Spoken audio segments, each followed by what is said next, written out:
Well, now to the pregnant athlete who is turning heads and igniting a new debate on what expecting moms should and shouldn't do to stay fit. The track star competing almost right up to her due date. She says she made the decision to race after her doctor gave her the green light.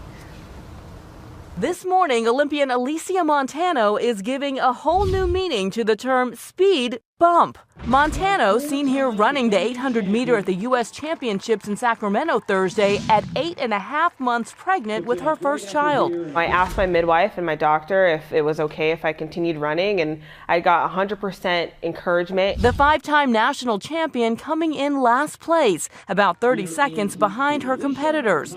But the defending champion says she wasn't in it to win it, but to prepare for birth. Keeping myself fit and having stamina for labor, because I know that's going to be the hardest event that I'm ever going to go through. And she doesn't just run with the bun in the oven. Here she is at the gym doing lunges, pull-ups, and squats.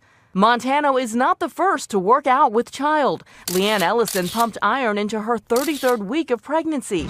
And Amber Miller ran the Chicago Marathon in 2011 at 39 weeks pregnant. She gave birth right after finishing. That was her second pregnant marathon, and her doctor approved her running it. I want to just say a big thank you to all of the moms out there that I'd seen running that had been visibly pregnant and that weren't afraid to be like, I'm here, it's okay. With her husband Lou by her side, Alysia has not been alone in her fight to stay fit. Women that are pregnant aren't sick or strong, and this is a natural, beautiful thing that happens. Montano says her pregnancy is right on track. She's due August 13th.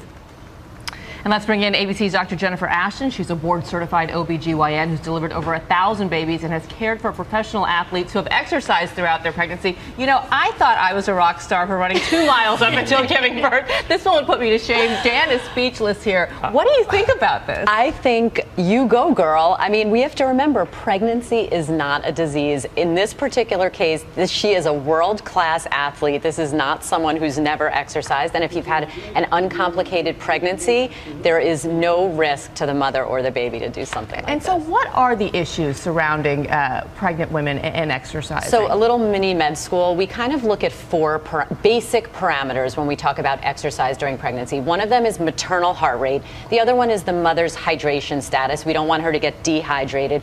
Core body temperature is another one. That's going to go up with exercise, but we want it to come down pretty quickly. And then blood sugar levels. You know, you burn glucose during exercise, and the baby needs glucose as well. So those are the 4 big issues. And my doctor told me when I was pregnant that it was okay to continue doing what I was doing if I was doing it before I was pregnant, but not to start a new sport. Correct. What are the sports and the sort of training that pregnant women should avoid? So there are a couple that in obstetrics we tend to frown upon, and those are kind of life-threatening potential exercises. So scuba diving, because you have a change in pressure, something like skydiving, horseback riding, downhill skiing. In general, there's always going to be exceptions, but these are typically sports that occur at a high velocity, high rate of speed, and if there's an accident, it could do harm to the fetus. Yeah, and those are sports that most people pregnant or not would probably avoid anyway. Right. Well, it's wonderful to see her. As you said, go girl. She looks incredible. Absolutely. We have to remember pregnancy, labor, and delivery. They're athletic events. You need to train for it. Yes. Amazing. We're tough women. Yes, absolutely. I'm impressed with all of you.